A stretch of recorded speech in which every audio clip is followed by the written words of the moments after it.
Today I will be showing you how to make this delicious caramelized onion pizza. You will need extra virgin olive oil, pizza dough, onions, parmesan, thyme, salt, and pepper. First things first, you're going to oil up a baking sheet. Now you're going to work the dough, letting gravity do the work. We bought this pizza dough from Trader Joe's, but the traditional recipe probably instructs you to make your own. This recipe comes from my great-great-grandmother, who is from southern Italy. It's been in my family since then and is enjoyed by every generation. Now you're going to flatten the dough onto your oiled baking sheet. Don't be afraid to apply some pressure. This is how it should look. Let this rise as you begin your onions. Cut thin slices of onion. Now it's time to caramelize these onions. Let these cook low and slow. This may take up to 30 minutes. Trust me, you don't want your onions to burn. While we're waiting for the onions to cook up, let me tell you a little bit more about this dish. As you can see so far, this pizza is pretty simple, though this does not take away from its tastiness. Its simplicity has allowed it to be passed down my family solely by memory.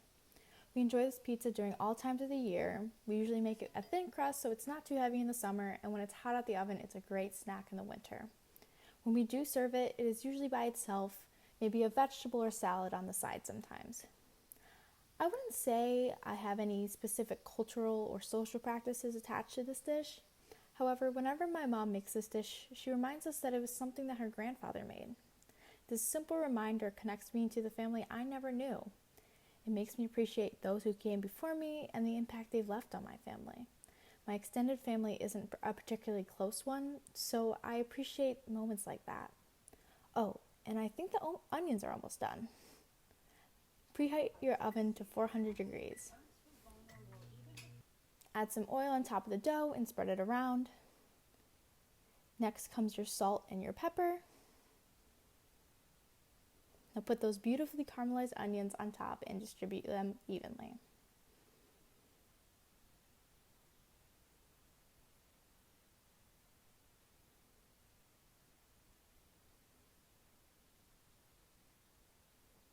Sprinkle some thyme on top. We're using some from our garden.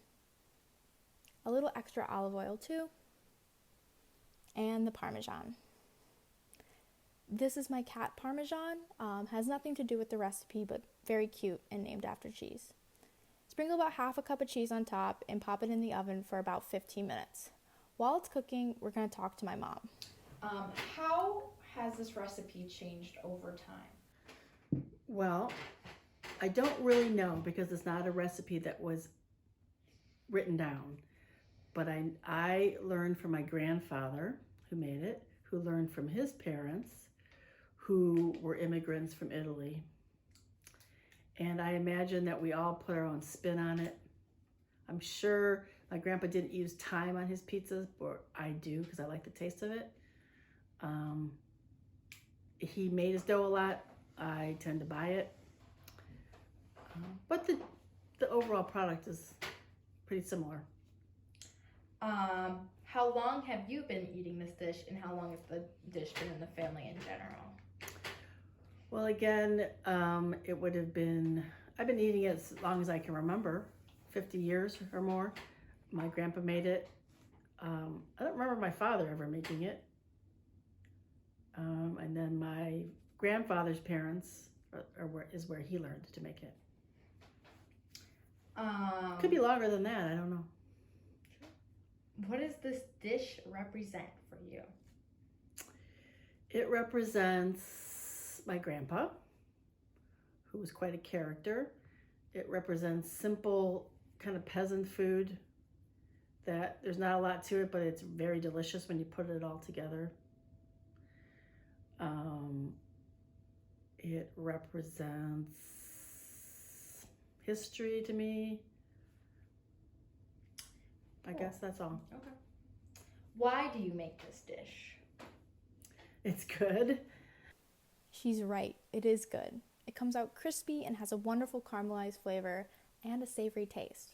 Cut it into slices and serve it up and enjoy. Thank you for watching.